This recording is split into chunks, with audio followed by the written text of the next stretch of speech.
However, nakita ko rin na meron tayong 22 lang na lawyers in our department. Is that correct? Mr. Chair, pwede mag-interject? Yes, with go the ahead. staff? As chairman of the DMW, when I went to the Middle East, nagtura ko at may nakausap po ako mga opisyal doon ng DMW, may dagdag ko lang, marami sa mga nasa death row, Mr. Chair, na naabswelto dahil napagbintangan lamang because of the Action Fund at naka-hire tayo ng mga local lawyers na mas alam yung batas doon sa lugar na yun kung saan na-convict yung ating mga kababayan. So meaning, malaking pakinabang talaga yung pag-hire ng mga local lawyers. So I was informed na marami doon sa mga death row na napagbintangan lamang dahil magaling yung local lawyers, na-absuelto sila o na-commit yung kanilang sentence. Yun lang muna, Mr. Chair. Thank you, Senator Tulfo. Dito sa notes ko, legal retainer, meron tayong 23. Ang in-house lawyer natin, meron tayong 10. So ang total natin is about 33. So if you divide that with our number of OFWs, lumalabas parang 1:90,000. No? And one of the most important support that we can give our OFWs, especially in mga nadi-distress, is legal support. No? Tama po ba that we only have 33 legal retainer and in-house lawyers handling almost 3 million OFWs? Sir, yung law firms po would usually have, well, not the entire law firm is engaged. They will have other areas of the field of practices of law. But on average, we have around 3 or 4 lawyers per law firm handling our cases. I personally met many of them.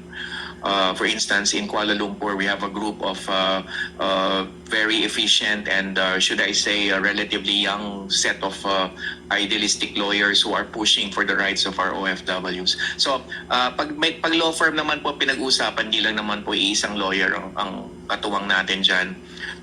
In fact, meron na ring hybrid nung binabanggit ni Senator Dante kanina.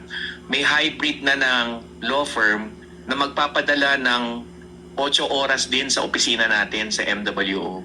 So, dahil napahiwatig nga natin sa mga law firms na huwag kayong dikampanilya, ayon sa aming mga legislators at sa presidente, dapat nakatutok din kayo sa office namin 24/7. So, some law firms have actually deployed on an 8-hour basis, 10-hour basis sa opisina physically sa aming offices. So, yun po sa law firms can be more, may multiplier effect po yun.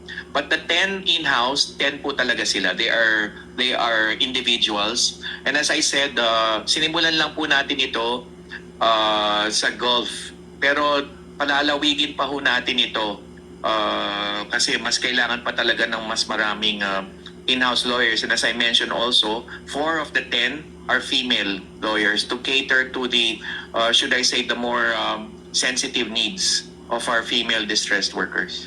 Pasok na sa 2026. How many lawyers do you plan to add in 2026? Tsaka nakapasok na yan sa budget na ba ho yan?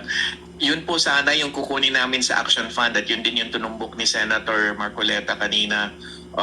It would help kung madagdagan pa ho itong pondo para mas marami tayong lawyers. So part siya ng Action Fund, hindi siya a separate Action item. Fund po siya, legal assistance. So kung ako pong tatanungin na itong law firms ay stand to be increased by about 50% and 100% doon naman sa in-house. Pasok na yan Years. sa 2026.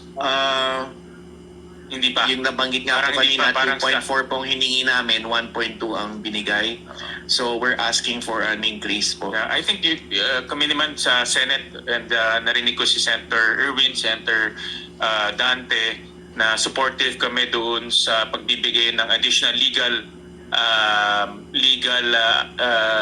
lawyers and legal support sa mga OFWs natin. So pakisubmit na lang sa amin yung request for additional fund, particularly on the lawyers, no? Kasi nakita natin pag merong nakatutok na abogado natututukan ng kaso, naipapanalo yung kaso no? So naibabalik natin sila dito sa bansa natin. Kaya magandang masuportahan natin. Kulang in 10 for sure, no? Kulang in 33 rin na legal retainer, so maganda madagdagan ho natin yan. Pakisabit na lang ho sa amin.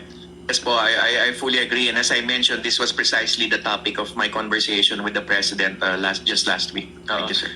Secretary, I'll jump to another topic.